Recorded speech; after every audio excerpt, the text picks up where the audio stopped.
some balls to go down the whole 10 list, man. That's great. When in doubt, Adam, that's great advice. When in doubt, just start talking about football. Yeah, just fuck your set. Just start talking about football and the great quarterbacks in the league. All right, we're gonna switch it up. So please give a big round of applause to Damaris, everyone. Go, Mama, go!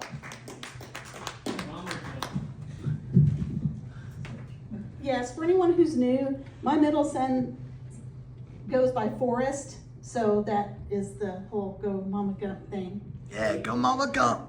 I was going to give Jeff a hard time, but he left, because if I had seen someone who said they hate hiking and they hate kids, I would have been totally tempted to swipe right.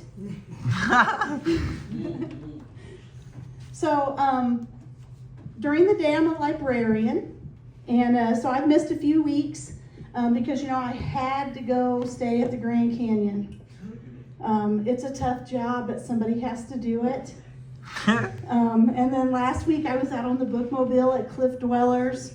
Again, man, it's a tough job, but somebody's got to do it. But I'm always fascinated with the folks who assume that I'm a reader.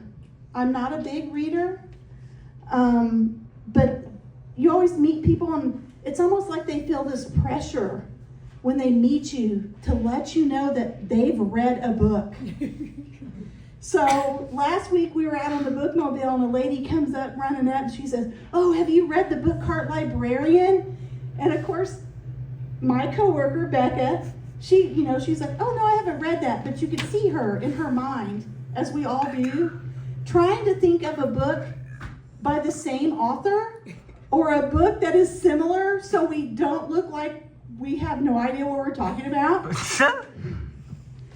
And they also assume that we've read everything in the library or everything on the bookmobile.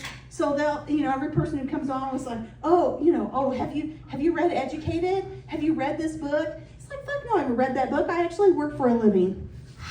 Because contrary to popular belief, we do not sit around all day and read. We have actually a fascinating job.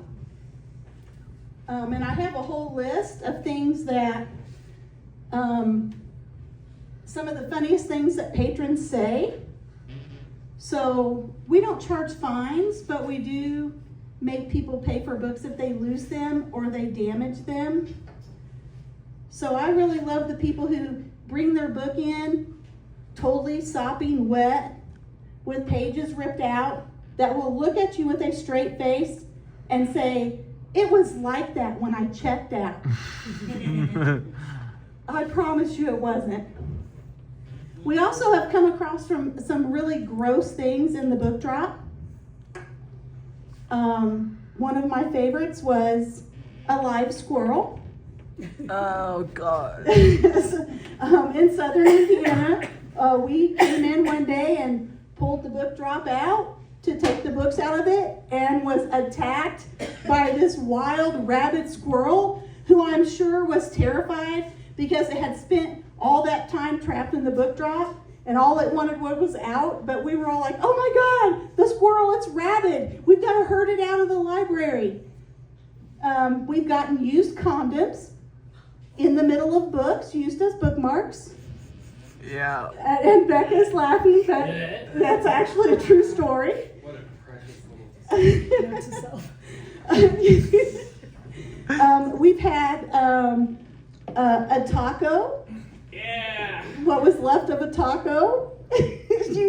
Well, it may have not been used as a bookmark, but it was in the book.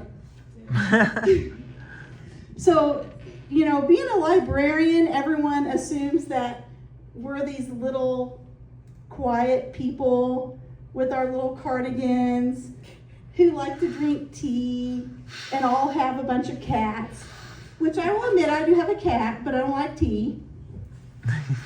But I was at a conference one year in Portland, Oregon, and I had kind of gotten bullied into going to Pal's bookstore. It's like a bookstore that takes up a whole city block. And I kept saying, "I don't buy books, guys. I work in a library. I can have anything I want for free." And they're like, "But you gotta go, you gotta go." Well, I went and I love socks. And they had so many really cool socks. But coming back in the Uber driver had said, "Oh, are you here visiting?" And I said, "Yes, I'm here for the librarian conference."